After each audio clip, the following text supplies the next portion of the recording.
Olá pessoal, sejam todos bem-vindos ao canal Porto English, o canal que ensina português e inglês. Eu sou o professor Marcos e nós iremos hoje estudar de forma resumida o Question Tag, tá certo?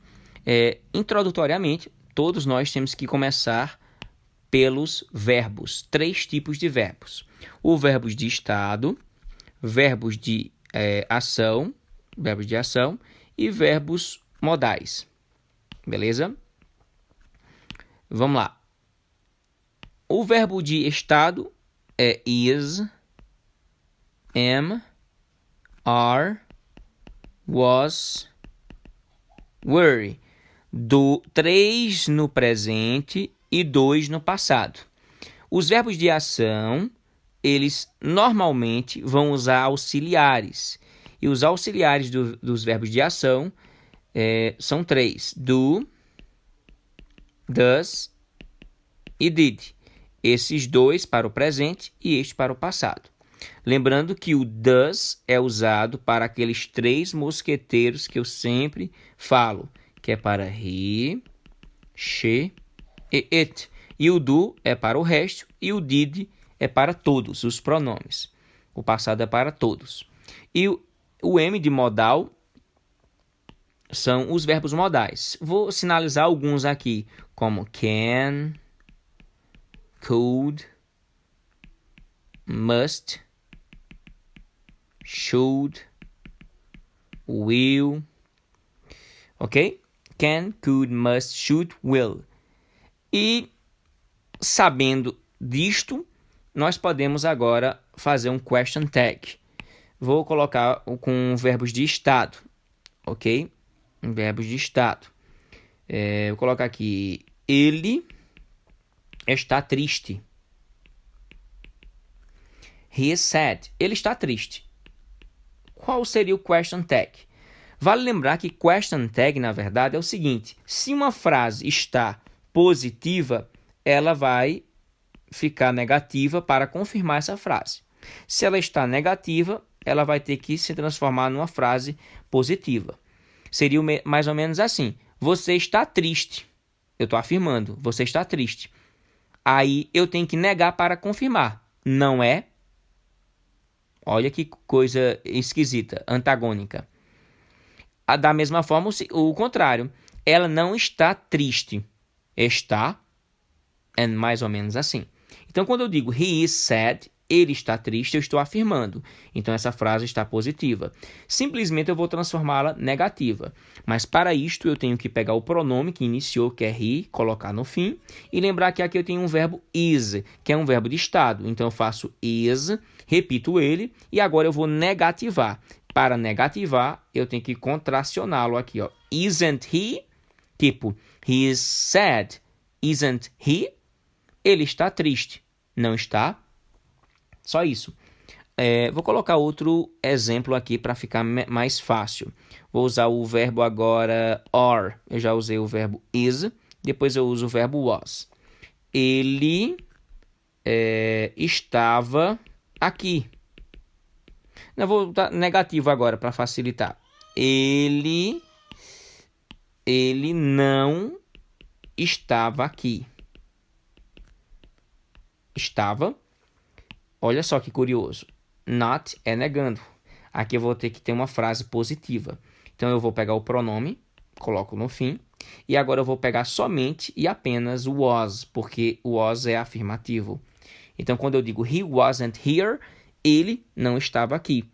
Para eu fazer o question tag, é apenas eu eliminar o not e o que sobra é só isso. Was. Então was here. Was he. Certo? Negativo, positivo. E vou usar um exemplo agora com are. Você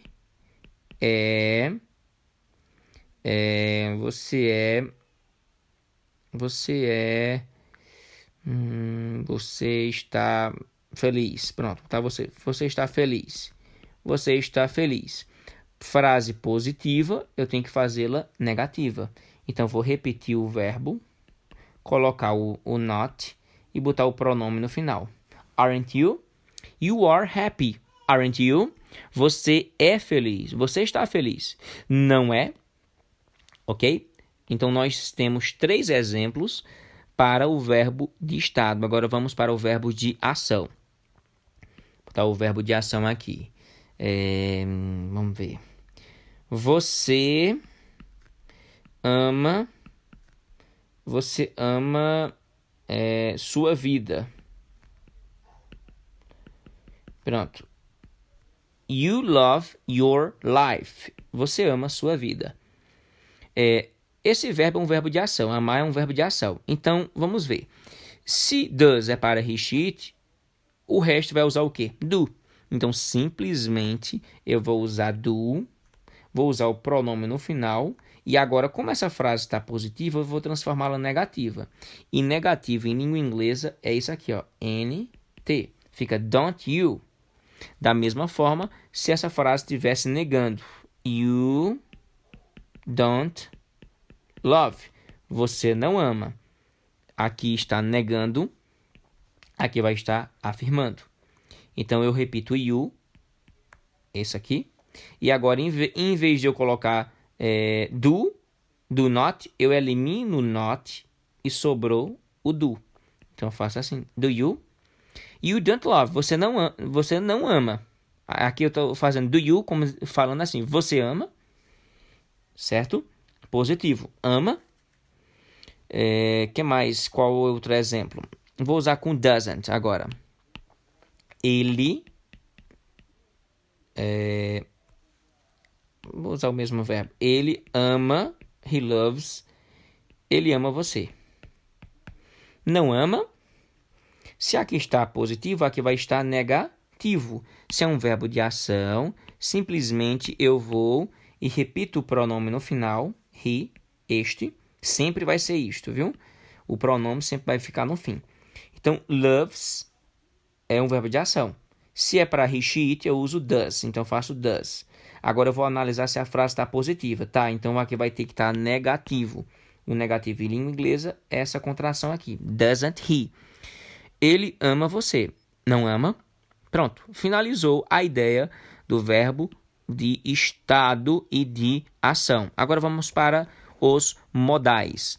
Vou colocar aqui alguns exemplos. Você pode ver. Você pode ver isto. Não pode? Olha só que interessante. Can. Eu vou contracioná-lo assim, ó. Can. E vou colocar o pronome no final. Can.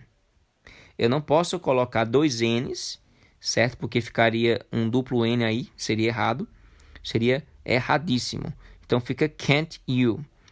Certo? Outro tipo de exemplo é he must go. Ele deve ir. Como é que ficaria? Eu coloco o he no final e coloco o must aqui. Aqui está positivo, aqui vai ficar negativo. Em negativo, vocês já sabem que é o NT. Mustn't he, certo? Se eu quisesse também dizer assim, eu irei, eu não irei, aí agora vem as exceções, certo? Eu vou tratar isso aqui desse lado que é melhor. Vou colocar em uma ordem mais básica. Eu sou feliz. Não sou. Pela nossa lógica e intuição, muita gente ia colocar assim: am not you. Am not you. Am not I. Am not I. Seria legal. Para mim seria o mais correto. Porém, como nós estamos diante de uma exceção e 99% dos gramáticos de língua inglesa não explica por que essa construção é errada, eles preferem colocar mais errado ainda, colocando assim: aren't I. Are não é para I, nem para he, she, it, certo? Are é para you, we e they. Aí aqui eles colocaram aren't para tentar solucionar esse problema dessa exceção de língua inglesa. Na minha visão, acredito que seja porque nós estamos diante de um M, que é bilabial, e aqui um língua dental, porque ninguém pronuncia M sem tocar os lábios um com o outro. Então, M é M, da mesma forma que eu falo P, M e B, são sempre pronunciados tocando os dois lábios.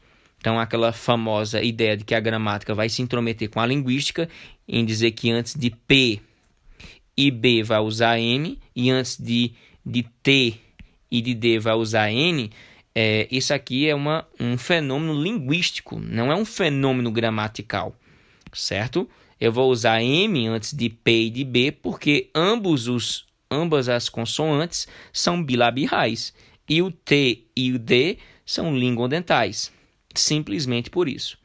Então, a gramática não deveria se intrometer nessa área. Pronto. Então, o correto, esse aqui está errado, o correto é esse aqui. Esse aqui é uma exceção. Beleza? Temos também o can, como eu falei agora. Can não pode ficar can't dessa forma. Certo? O can fica assim. Certo? Can't. E existe também o will. O will é o futuro. I will go. Eu irei. Neste caso, não vai ficar assim, ó. Will contracionado com not. Não vai ficar. Vai ficar want. Want I. I will go ou I will go, depende da região. Eu vou dizer eu irei. I will go ou I will go. E para eu contracioná-lo com question tag fica want I. Want I. Não irei. Beleza, nós temos essa exceção também. Outro fato curioso também é a ideia quando eu for falar com a ideia de let's go. Vamos, let's go. Para que eu venha contracionar ou para que eu venha colocar como um question tag, eu tenho que levar em consideração o seguinte: quem é o sujeito aqui? Let's é quem? Esse S aqui não é o is, nem tampouco was, certo? Esse us aqui, ele está ocultando o pronome objeto us. E us tem a ver com we. Então, eu vou e coloco ele aqui, we. Beleza? E então, let's go, eu não posso fazer uma pergunta assim, let's go, vamos, não pode. A gente vê muito isso e é errado. Então, eu vou perceber o seguinte, que existe uma construção por trás, que é shall we. Quando eu quero fazer uma pergunta, dizendo assim, vamos, aí eu faço assim, shall we. Quando eu vou afirmar, eu falo, let's go, certo? Aqui é o question tag do let's go, a exceção. Temos também com verbos de chamado, né? De ordem, close, open e tantos outros, nós podemos utilizar dois tipos de construções. Tanto faz will, you, ou would, you. Tanto faz. Se eu digo close the window, feche a janela, open the door, abra a porta, e eu falar no final will you, would you, eu estou fazendo um question tag. Tanto faz com would como o will. Entendeu? Temos também o everybody. Everybody é o quê? Everybody. Eita, levei a sério o som, viu? Everybody ou everybody. Everybody loves you. Todo mundo ama você. Quem é todo mundo? Todo mundo é eles e elas. Então, o question tag vai ser they, certo? Estamos diante de um verbo de ação, então simplesmente a gente coloca don't. Don't they. Don't they. Todo mundo ama você. Todo mundo ama você. Não ama, fica don't they. Certo? Temos também o nothing is good. Nada. Nothing is good. Nada está ou é bom. Nada é uma coisa. Uma coisa em língua inglesa é it. Então eu coloco it. Se estamos diante de um verbo de estado, fica isn't, já que aqui é positivo e agora aqui é negativo. E por fim, qual outro eu poderia colocar aqui? Não, só isso. Já foi suficiente para vocês perceberem as exceções, tá certo? Espero que eu tenha ajudado-os a entenderem o question tag com verbos de estado, de ação e modal e as exceções. Até mais, pessoal. Deus os abençoe.